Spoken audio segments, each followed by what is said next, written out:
What is up, YouTube? Kidmoto 22 coming to you today. I have Mrs. Kidmoto with me here again. There she is. Say hi to the fans. Just kidding. So we are going to talk to you guys a little bit today about our trip we have coming up and what we're doing to prepare for a 4-day long motorcycle trip, doing it all two up. So that's what we're going to bring you guys today, is a little bit of two up riding preparation for a long trip.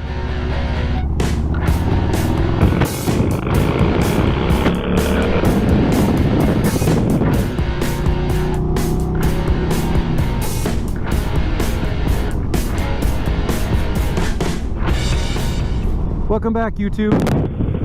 Kidmoto 22 here, and I have Mrs. Kidmoto with me here today, and we're going to talk today, like I said, about two-up riding, preparing for a long trip.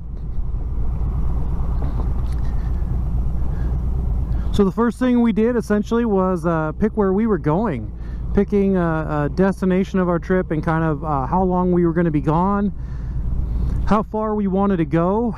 And so for our first trip, we're going to head from Grand Forks, North Dakota to Duluth, Minnesota. So that's the trip we're going on. We have about 2 weeks left before we go. 2 weeks from today will actually be in our second day of our trip. So we are going to head out on a Friday, and we're going to go from Grand Forks to Duluth. Wow, that's obnoxious. We're going to go from Grand Forks to Duluth, and then we'll go from Duluth up the North Shore to Grand Portage, and we'll stay in Grand Portage. Then we'll take another trip down the North Shore from Grand Portage back to Duluth, and Duluth home. So all told, we're probably looking at about a 700 to 800 mile trip over the course of 4 days. And it'll be by far the longest trip that Mrs. Kidmoto has gone on with me. She'll do 2 of her single longest days of riding. Let me rephrase that. It'll be 4 days, every day being the longest day she's ridden. The first day and last day being the 2 longest days she's ever ridden. And then our in-between days will be, I guess you'd call them the second longest days she's ever ridden. And so we're making some preparations for that trip. And so we are collecting some gear that I knew that would make the ride a little bit better and a little bit safer. And so I ordered some helmet locks so that when we are sightseeing, we can lock our helmets up. We don't have to worry about carrying them with us wherever we go. So that was one thing that I did not have that we are bringing along with us, is helmet locks. I ordered a separate unit that I can plug into my battery tender so I can have USB charging on the motorcycle if we were to need it. I think with the length of this trip we will likely not need it, but I will still be making a longer trip to the Midwest Moto Meetup in September, and I will need it for that trip. So it was a good purchase, and to have it now isn't going to hurt anything, so we'll bring that along.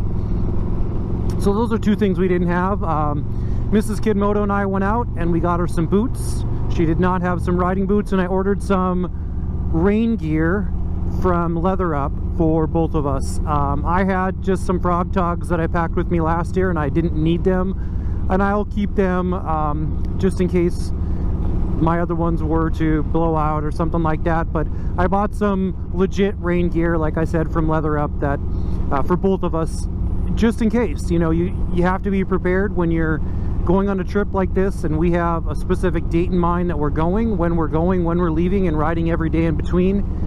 And unless for some reason we get ready to go and we see that, you know, it's going to rain for 4 straight days on our trip, that would likely change our plans. But if not, we're going to make the trip and deal with what we have to deal with as we go.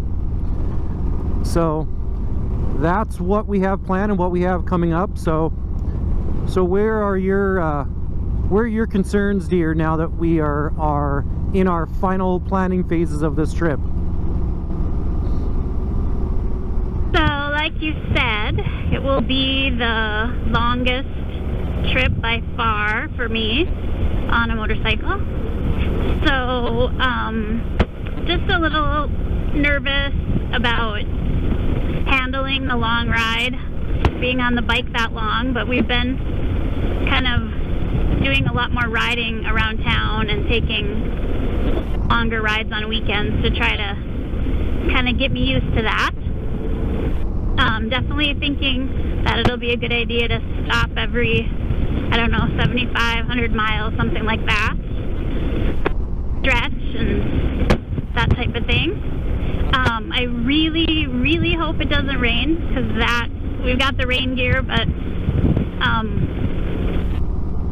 I'm hoping that we don't need to use it.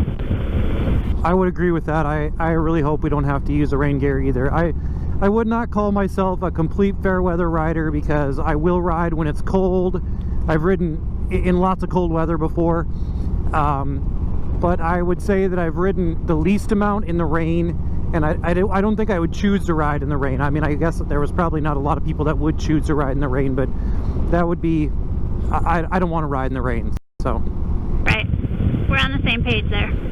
That's good, because that's not going to be that fun.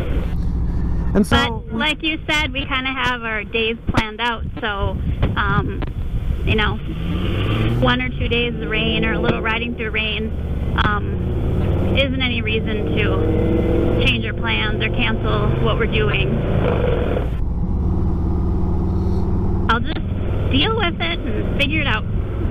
Yep, so I would have to say that that's one thing that I have been pleasantly surprised with, and that I am really look forward to, is that this is, like I said, going to be the longest trip for Mrs. Kidmoto, and so far this has been what I've been getting from her. She's taking everything with a grain of salt, everything in stride, which I'm super excited about, because that I feel there's a little bit less pressure on me, because I'm getting that kind of vibe from her.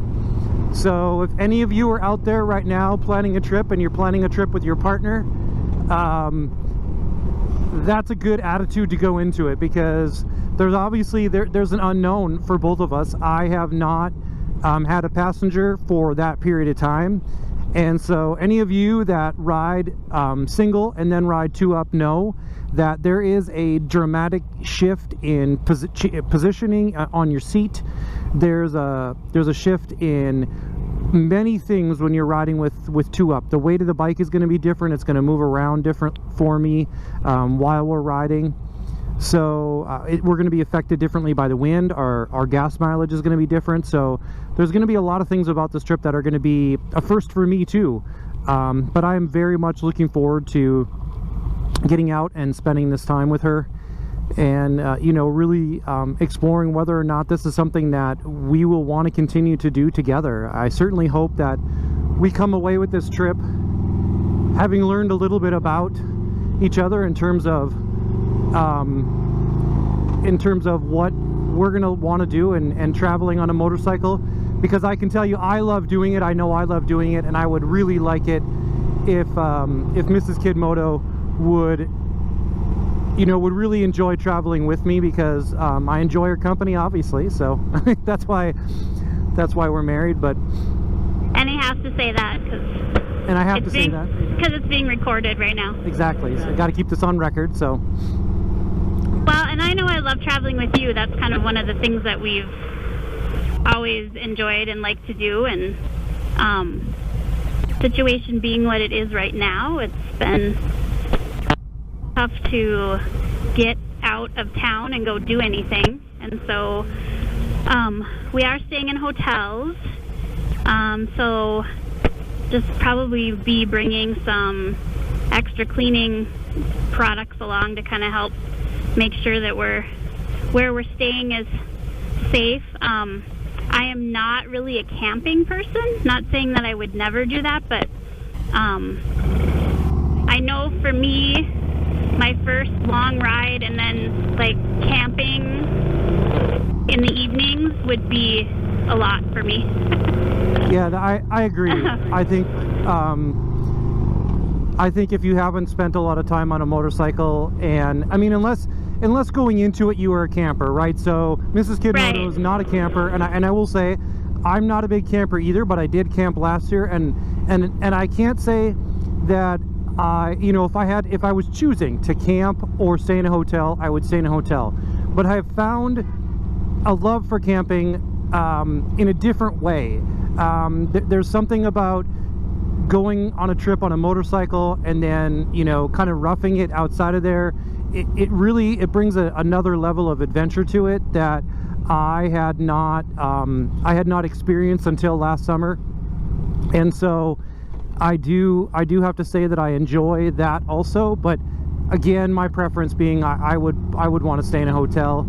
And this trip being a first for us in terms of the first longest trip for us, we like Mrs. Kidmoto said, we're going to stay in a hotel. So that's going to be okay though too, because there's going to be a fatigue factor that it's going to be different for both of us. Obviously, I'm going to be a little bit more nervous taking a long trip with a passenger. I'm not just responsible for myself, I'm also responsible for my passenger, and so that's going to make it a little bit different. I can tell you that riding with Mrs. Kidmoto, while we've been getting used to being two up on a motorcycle, I can feel that we've both gotten more confident in riding together. So I'm getting more confident with a passenger on the back. She's getting more confident as a passenger. When we first started riding together, she would be tightly gripped onto me the whole time. She's learning to relax a little bit on the motorcycle, and obviously she trusts me, but trusting someone in this situation is entirely different. And I can tell you that until you have your partner on the back and their life is in your hands, that trust is entirely different. So I can feel that when we are riding and she's anticipating the movements of the motorcycle better. She follows my lead into the turns, which is very, very important. So those of you that are riding as a passenger, you should follow the lead of the driver on the motorcycle, so you know how far to lean and how far not to lean. That's a very, very important lesson to learn. And so she's learning those things about riding and getting better and better as a passenger. And that's an important thing, because if you've ever had a passenger on the back that doesn't know how to be a passenger, there's a learning curve to that, and you can fight your passenger into turns and that kind of stuff. So if I have to do an evasive maneuver, or if I'm just, you know, changing lanes or doing any of those things, there's a difference in how the bike feels when you have a passenger, and especially different if that passenger is not a good rider or has spent any time with that person and they know kind of what they're doing and where they're going. Because changing lanes, making a turn, any of those things with somebody on the back that's not comfortable or that doesn't trust you or you don't trust them, it makes that experience that much more difficult. Did you just tell YouTube that I'm a good rider? Well, I mean, you're certainly... I'm getting there? You're certainly getting there. Okay. You are a much better passenger right now than you were at the beginning of the season, and then that you were, you know, last season. So yes, in comparison, if I was going to compare you from how you rode before to how you ride now, yes, you are a good passenger. Thanks, babe. And like I said, one of the things that I really have been able to tell is you know, how you feel on the bike is that you can relax when you're on the bike. Now you're not gripping me, you're riding on the motorcycle, which is entirely different. That makes all the difference in the world in a passenger on the motorcycle when you're gripping versus just riding. Right. And the new seat has helped too, because I'm more comfortable. And with the old seat, I would sometimes brace myself for bumps or going over railroad tracks, that type of thing. But with the new seat, I don't have to do that. Right, and that's a huge difference, is to make sure that you have the right equipment for your passenger, so your passenger can be comfortable. That's a plus. That was one of the things that we did that I did at the beginning of this season, as I made a change to the seat, and that was all for Mrs. Kidmoto. The stock seat actually was fine for me. I put 5,000 miles on it. I did a seat review of the tall boy and our first impression, so you can go check out that video. But that video just was you know, what it was going to be for us two up riding in the seat that we chose and why we chose that seat. So you can check out that video if you like. But yeah, for us, making sure you have the right equipment so that you yourself are comfortable and your passengers comfortable is going to make all the difference in the world. Obviously, from the 5,000 miles that I rode last season and the long trip to MMM, there's been a considerable number of changes to this motorcycle, and so I am very much looking forward to making some of those rides with those changes. So this will be my first long trip. It'll be just a second here. Merging.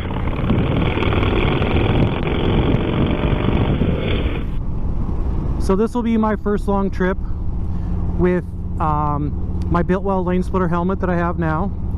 It's going to be my first long trip with my Memphis Shades Road Warrior fairing, and I will not have the extended fairing, I know, or the extended windshield. I know I said in one of my last videos that when I go to MMM I'll have a taller windscreen. I'm going to make this trip with a shorter windscreen because I do really want to test it, road test it on a longer trip anyway. So I'm going to go on this trip with a shorter windscreen.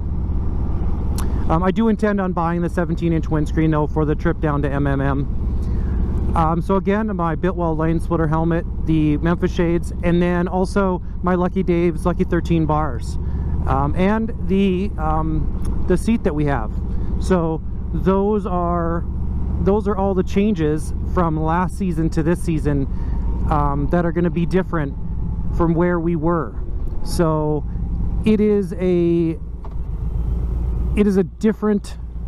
it's going to be a different ride because there's been many changes that are going to affect the comfort level of the motorcycle.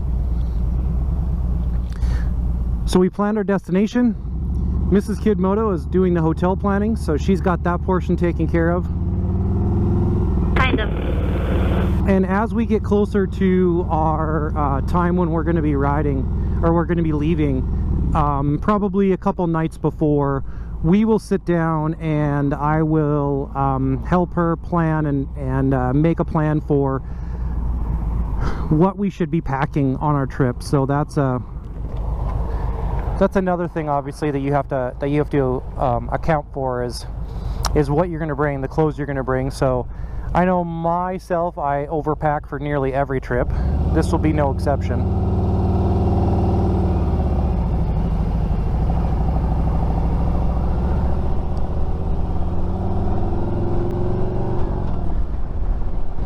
So like I said, I overpack for every trip. So for me, I always like to pack for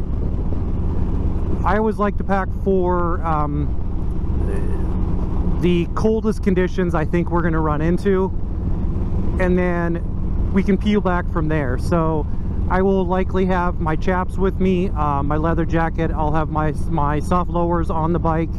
Unless for some reason, again, I look ahead on the weather and I can see that it's going to be 90 degrees the whole time. That would be overpacking, obviously, but for the most part, I'm probably going to be packing all of those things. Have you looked at all to see what the forecast is? You know, I haven't, because I haven't yet either. Yeah, we're still pretty far out. 2 weeks out. But I do have a rickrack bag system that goes on my King HD rack that's on the back, and that rag, that bag, it holds a ton. It's a great addition that I bought last year for long distance traveling, and it will be with our saddlebags. That bag, it's going to be more than enough room. If it's not, I have another bag I can strap on the top of that bag, which is I want to say 50-liter dry bag. So I do have a dry bag I could strap to the top of it. I use that typically when I pack my camping gear, so I know I have a bag that my tent is going to be dry in, because I do have a covering that I can put over the rickrack bag. But if it comes to the point that this 4-day trip that we're going to run out of space, we can always use that bag. I'm going to go out on a limb and say we will not run out of space, because we are not going to be carrying any camping gear, and the camping gear does take up a significant amount of space in those bags. And so I do know that would be that'll be a big space saver, not having to bring a sleeping bag and that kind of stuff along, a sleeping bag, tent, all those things that I'm certain that we will be able to get our clothing and our cold weather gear and our rain gear and some tools. Obviously I always bring just some tools just in case of an emergency. And so I think that all of those things will be able to pack in the bag systems that we will have along. So what else? Is there anything else that you think that you want to add? I'm just excited to get on the road and do my first trip and get some time away. I'm excited to drive the North Shore and hopefully take some great pictures of waterfalls or whatever we see while we're on that part of the trip. Yeah, and that's one thing too that's going to be super exciting. So we're going on a trip that so you know, I guess at the beginning of the story we didn't tell you, this is going to be Ms. Kidmoto and I's 24th wedding anniversary, and we're going over... That's right, 24. We're going over our 24-year anniversary weekend, so we'll actually be on the road on our actual anniversary day. We went to Duluth for our honeymoon when we first got married, but when we were 16. Yeah, 16 exactly. We were 16 when we got married. We were not 16, we were 20 though, so not far off. That's true. So we went to Duluth for our honeymoon, but one of the things we never really did was, you know, we were 20, we were kids, we didn't explore, and we're way different travelers now. We have found that we really love traveling together, and so and one of the things we love doing is exploring and doing things we haven't done before, eating at places that we haven't eaten before. Those are all things that we love to do when we're traveling together, and so that will obviously be part of this one. Going up the North Shore is something that we have not done. We've not done it in a car, and we've never done it on a motorcycle, so this is going to be a first for both of us in terms of this trip and traveling. So that's going to be super exciting. I'm looking forward to that. You know, and then we're gonna do our best to bring that experience to you guys. So we will be doing dual moto vlogs and try to bring as much of the experience to you as we can while we're trying to have our own vacation at the same time. So, you know, I'm not going to make this whole trip about content. I'm just going to be honest with you guys right now. But I am going to do as much content as I can. We talked about that too, that we're going to do both. So I'm committed to bringing you guys some content and sharing the experience. And hopefully Mrs. Kidmoto can be as honest as she can about her experience and what we're going through. I think that will be some good experience and some good advice. So I would say this because I was a passenger on a Harley and on a motorcycle long before I was ever a rider. And for those of you out there that aren't driving the motorcycle, but you're a passenger, you can count and have earned all of those miles as a passenger. So don't let anybody take that away from you. If you've been on the back and you've been on the back for 5,000 miles, you've ridden for 5,000 miles. No one can take that away from you. So that's just something that I learned long ago when I was riding, that there are many times and many days when you are doing long trips on a motorcycle that being that passenger is just as much an experience as it is being the rider. And so you will have earned all of those miles with your rider. So just remember that when you're doing your 2-up riding. Well, thank you guys for listening today. Thank you for watching any of the other videos if you have watched them. If you like this video, give it a thumbs up. If you want to see more content like this, I do install videos. The 2-up riding and the dual moto vlogs are new this season, so this is a new thing that we're bringing to the channel this season. And Mrs Kidmoto has been a great partner. So if you like the content that we're doing, and you like the dual moto vlogs and some of the install and review videos, you can hit the subscribe button. That's going to be up over here or over here. I don't know, one of these two places. If you want to see more, hit the subscribe button, hit the bell icon so you get notified whenever these videos come out to you. You'll get the notification. Thank you for being a part of this. This is Kidmoto. I'm out.